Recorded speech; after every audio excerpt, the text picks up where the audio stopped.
Thank you very much. Thank you for the invitation. First, it is a pleasure to be here in such an interesting conference, and I am here to talking about our national food sampling plan and the risk-based and random factors that are behind our plan. This plan is a national food sampling plan. Is an official control plan that are included in our MANS. And the main objective of this plan is to guarantee that the food that are placed on the market is safe at the first, and then also to safeguard the interests of consumers. So we do check labeling and detect fraudulent practice. On the safety or risk monitoring exposure that we do under this plan, we check contaminants, chemical contaminants, food additives, safety microbiological criteria, and allergens. And for the safeguard of interest of consumers, we check if they fulfill all the requirements related to food information and detection of food fraud also. This plan, it is a monitoring plan focused on the retail. So we collect samples that are placed on the market, on the retail, and check if they fulfill all this monitoring of risk exposure and consumer information. For the planning, we aim to collect every year 1,800 samples, and we split it in 1,500 samples for monitoring of risk and 300 samples for consumer information. Each sample, on average, are analyzed for 10 analytical determinations. So we do as much as we can analytical determinations per sample to check as much as we can each food that are collected.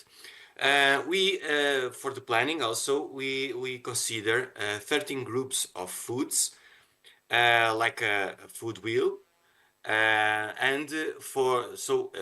These 13 groups, food groups, are split in 52 subgroups. So each group have several subgroups. So our planning considered this, and this 13 we had one plus, that is food supplements. So these are the 13 food groups, normal foods. And the specific one is the food supplements that are included in our planning too. Related to the risk-based factors of sampling, for the planning we use two approaches. One is the calculation of the risk priority number that take in account the severity index or the degree of risk of identified hazards associated for each specific foods, and the occurrence index of the previous years. When we are talking about previous years, we consider the last 5 years of the non-compliance. This risk priority number approach foreseen also the D factor, that is the detection index. But as all the analysis of our plan are made in our own laboratory with accredited methods, we consider this D factor as a constant, so it doesn't influence in the results of the risk priority number calculation.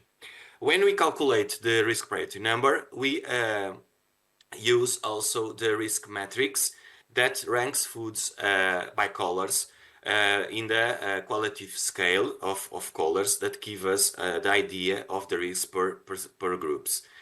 When we apply this, also we apply a food consumption factor. This food consumption factor was extracted from our national survey, food consumption survey, so is our food data of the Portuguese population. And we apply this factor with the proportion of 2 per risk priority number and 1 for consumption. In an example, I think here is much easier to understand. For the annual sampling of 2024, these were our calculation of our risk priority numbers. The meat and processed meat was, and the fishery products was the groups that were higher risk priority number with the orange. We don't have any red group, when we only have 4 orange groups. And then after the calculation of the risk priority number, we apply the factor of consumption with the proportion of 2 and for the risk priority number and 1 for consumption, which gives us the number or the proportion of the samples to be taken for each group. As we foreseen 1,500 samples for the risk, we know, we applying the proportion of each group, we know the amount of samples to be taken per a year. So the group that we plan to collect more samples in 2024 was the fruit and vegetables, of course, related with the high consumption of this group in the Portuguese population, and also the cereals that have also a high rate of consumption on the population.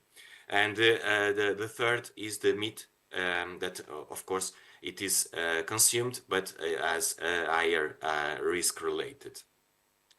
So this is the plan of the samples to be taken for each group, and then all of these we have included in an access table, where we have already all the analytic determinations that can be done in each group and each subgroup of foods. So we, according to the past or the historical non-compliance and the RASF alerts that have had on these specific groups, and also with the capability of our lab to do the specific analytics, we choose the samples to be taken and the number of determinations per group of foods that need to be taken per quarter of year. So our planning is made by quarterly, and we send this planning with the groups of foods, with the foods, subgroups of foods, and the number of samples to be taken for each analytical determination. So this is information that goes to our operational unit, and then they launch the operational order with the number of samples to be taken per each inspector in all over the place, all over the countries. So our inspectors that collect samples are distributed in all the country. They receive an operation order with the number of samples to be taken for each group and for subgroups. But all of these, this allocation of samples to be taken per group and for food group or subgroup and the determinations are risk-based, but all the other, the choosing of the place and the specific food that need to be collected are random. So we use both risk-based factors on our planning and also random factors on our planning, which is very important to have an idea of the real situation of the foods that are placed on our Portuguese market. So the risk-based goal of the activity, of course, the purpose is to minimize risk to consumer health. The risk considerations have an influence on the sample size of the different food groups, and also on the analytical scope, as I have mentioned. The intention is of course to increase the control of high-risk food groups with more non-compliance, more severe violations, and more taking account the more consumed foods that are consumed in our market. Also, non-compliance trigger risk management measures, and of course the aim is to reduce the rate of non-compliance by the years, and of course increase consumer safety is the main objective of risk-based goals. And of course we need to follow the European Commission legislation on official controls that says that all official sampling controls need to be based on risk. But the representative goals of the activity is also important, because within food groups and for a fixed analytic determination, the selection of the units is random. So the places where the samples are taken and the commodity itself are chosen randomly by the inspectors on the field. One thing that they need to fulfill is that need to cover the entire country. So in a several year, all the districts of the country need to be covered. So they need to collect samples in all the districts in a specific year. Of course, the objective is to generate a population estimate of non-compliance rate of foods groups on the market, to produce an overall violation rate and analyze trends over the years. And of course, the results are used in risk assessment and exposure assessment. So they need to be accurate and reliable to be used on this purpose. And also, of course, the non-compliance rate of a specific year is used for the planning of the following year's plan. So this is our situation. We have 13 groups plus 1, 52 subgroups, risk-based allocation, and also random factors of sampling within groups. And all of this was studied and discussed, and a project financed by E.F.E.T that was risk-based versus random phase 2, financed by E.F.E.T. This project was led by NVWA from the Netherlands and Aegis from Austria, and has the participation of Portugal, of course, Germany and Albania. This project was very interesting because in the same table, we were assessing all the risk-based factors that are behind our sampling plans, and also the random factors that are behind. But after this analysis that we have made, we had some questions that would like to be addressed under this project, that were related to the representativeness of the results that we have. And so our representative is the plan given the number of samples available per year. Is the overall sample size enough? So we have a fixed number of samples to be taken per year, and we would like to know if it is enough to have an accurate result, and to establish a lower bind that must not be exceeded, like the red line that we cannot exceed, and we cannot have a number of samples below a specific number that we want to establish. This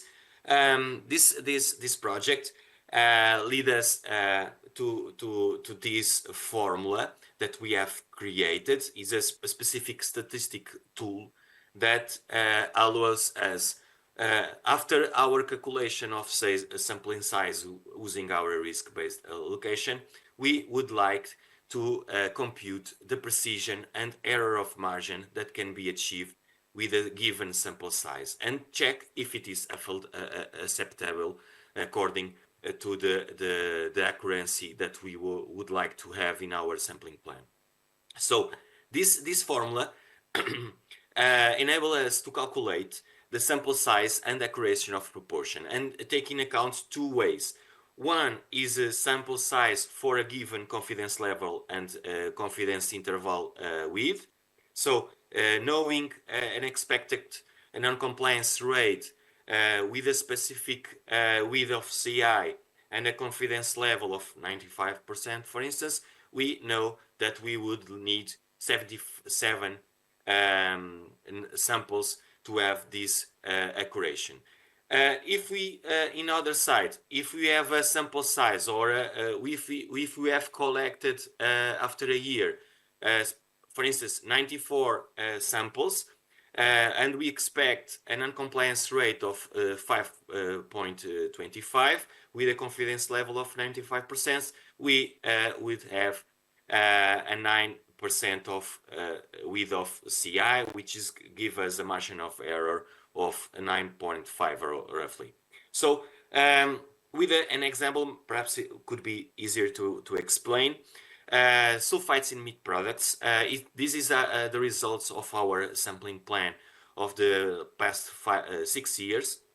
It has been an issue. We have found lots of sulfites in meat products, and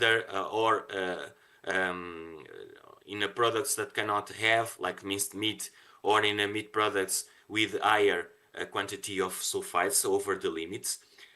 We have here, for instance, in 2020, we had a 20% of non-compliance rate, which is a very high non-compliance rate comparing with other groups and other determinations. But how accurate is this estimate? Can we is the result so trustful? So that's why we have applied this formula, and considering a non-compliance rate of 5.25, that is the median of non-compliance of the past years, we know that for a width of CI of 10% that we consider acceptable, we would need to have 77 samples to be collected to this analysis. On the other hand, what accuracy can I achieve with these samples? So if we consider the confidence level of 95%, we know with this number of samples, we check that, okay, only on 2022 or 2023, we were below the 10% of confidence with confidence intervals. So was for us only on these 2 years was acceptable number of samples collected, and the results obtained was trustful for us. The estimation of the risk was more trustful, and we can consider as close to the reality of our market. For instance, we can apply it also, for instance, for shrimps with sulfites too. We consider that it is we have had on the past years a non-compliance rate of 15% in the total of the last 4 years, which is considerable, and we have a quite big number of samples on these years. But to be below the width of CI, to be 10%, we would need more samples. So in spite of we think that we have a substantial number of samples to have a margin of error that we consider correct, we would need more samples to our plan. So in our planning in the next years, we consider these estimations to can adapt the samples that need to be collected, and of course to the results of our estimation can be as much as accurate as possible. Okay, that's it. I don't know if you have some questions, please let me know.